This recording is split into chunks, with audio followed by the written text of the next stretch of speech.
Hi, I'm Bruce Brown. Slippery When Wet was my first film. It was 1958. I was lifeguarding in San Clemente and working nights at Dale Velzy's surfboard shop, gluing up balsa blanks and sweeping the shop. Dale and I talked all summer about making a surf film. I'd make it, he'd pay for it.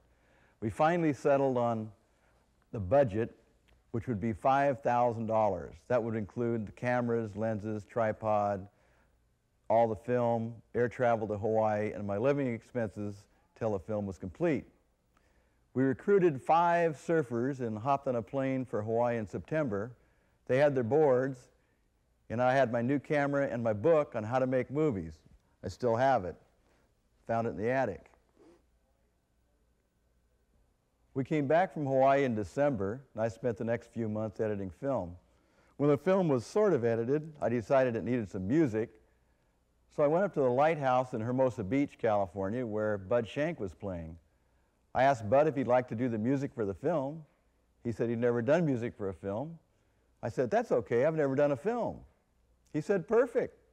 I gave him the whole music budget, $250.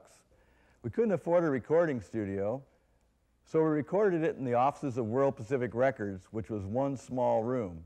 I sat out in the hall, shined the projector through the mail slot in the door onto the wall. The quartet sat inside and played the music. The most traumatic thing that happened was I realized the film had to be narrated, and I would have to do it. I'd never spoken before a group of more than 3 people in my life.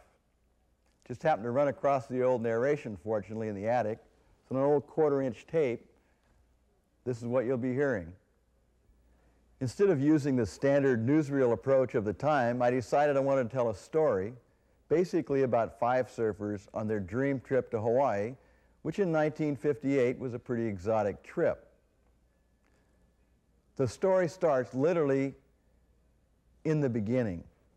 My son Dana, who helped me put these old films back together, said it's one thing to tell a story, but you didn't have to start at the dawn of mankind. Hey, I was 20 years old. It was 1958, it was my first film, and this is the way it was.